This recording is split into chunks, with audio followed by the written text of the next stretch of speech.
तो ये जो धर्म स्थापक हैं, देवताएं हैं, महान आत्माएं हैं, पुण्य आत्माएं हैं, ये इन्होंने भी इस परमात्मा को कैसे भगवान के रूप में स्वीकार किया है उसको दर्शाया है। यहाँ रामेश्वरम में राम जी ने भी शिवलिंग की पूजा की, तो इसीलिए इनका नाम रामेश्वरम पड़ा। ऐसे समुद्र के किनारे यहाँ पर दिखाया, जब वो सीता जी को रावण से छुड़ाने के लिए जा रहे थे, तब भी वो बालू का शिवलिंग बना करके और शिव बाबा से शक्ति प्राप्त किया था, तब जा करके रावण पर विजय प्राप्त हुई थी उनको। तो इसीलिए राम के भी ईश्वर शिव परमात्मा है। यहाँ पर God is light, I am son of the God. Christ जो है उन्होंने कभी नहीं कहा कि मैं भगवान हूँ, लेकिन उन्होंने भी कहा कि भगवान प्रकाश के समान है, मैं उनका पुत्र हूँ। और जब इनको क्रोस पर लटकाया जा रहा था, तब भी उन्होंने कहा कि हे पिता, ये नहीं जानते हैं कि ये क्या कर रहे हैं, आप इन्हें क्षमा करना। तो वो भी इसी ज्योति स्वरूप को उन्होंने प्रकाश के रूप में याद किया है। ये गुरु नानक ने भी ऊपर इशारा करते हुए कहा कि एक ओंकार सतनाम गुरु अजन्मा अजोनी।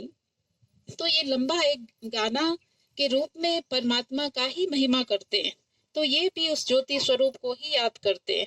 जापान में ध्यान स्थिति में बैठे हैं, ये 3 फुट की दूरी में 3 फुट की ऊंचाई पर शिवलिंग को ही स्थापित किया है, और इन्हीं को ये ध्यान करते हैं और उनको शांति की अनुभूति होती है, ऐसा ये भी अपना सुनाते हैं। फिर ये संगे औसत मक्का, ये मुस्लिम भाई लोग भी हज यात्रा में जाते हैं और 7 बार परिक्रमा करते हैं और शैतान को पत्थर मारते मना, अपने अंदर की जो बुराई है उसको वो त्यागने का प्रतिज्ञा करते हैं और गुणों को धारण करने का संकल्प लेते हैं। तो 7वें बार में वो एक वाक्य उच्चारण करते हैं कि हे परवरदिगार नूरे इलाही, मेरा हज कबूल हो। तो हे परवरदिगार माना हे परमात्मा, नूरे इलाही, नूर माना वही प्रकाश को ही नूर कहा जाता है उनके भाषा से। तो वो भी परमात्मा ज्योति स्वरूप को ही याद करते हैं। यहाँ पर दिखाया है पशुपतिनाथ। पशुपतिनाथ नेपाल में है ये मंदिर। तो उस मंदिर का नाम पशुपतिनाथ क्यों पड़ा? क्योंकि अभी के मनुष्यों के अंदर का जो खान पान है, उनका स्वभाव संस्कार है, पशुओं से भी बदतर हो गया है। उदाहरण के लिए गाय को हम बांध देंगे और 10 दिन तक चारा भूसा ना देकर अगर उसको मीट मछली उसके सामने रख देंगे तो वो मर जाएगी, लेकिन कभी खाएगी नहीं। तो पशु पक्षी भी अपने नियम मर्यादा पर अटल हैं, लेकिन मनुष्य उससे भी पार कर चुके हैं। फिर भी बाबा कहते हैं भगवान की मैं सबका उद्धार, पशुओं का भी उद्धार करने के लिए आया हूँ। तो इस प्रकार से ये सोमनाथ है। सोमनाथ मंदिर का स्थापना राजा विक्रमादित्य ने किया और सोने का मंदिर, हीरे का लिंग उन्होंने स्थापित किया था। मोहम्मद गजनबी ने 18 बार आक्रमण करके लूट लूट करके ले गए।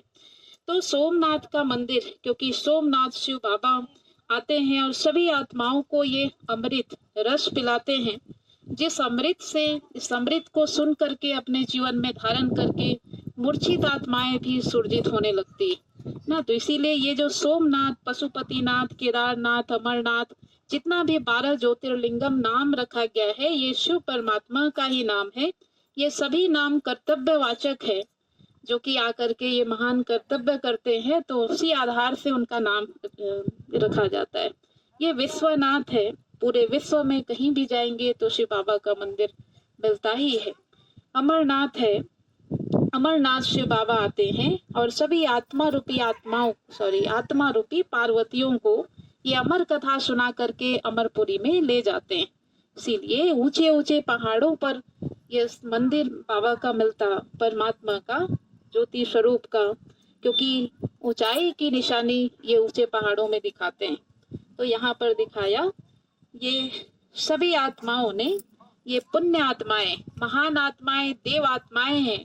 देव आत्माएं, महान आत्माएं, पुण्य आत्माएं अनेक है।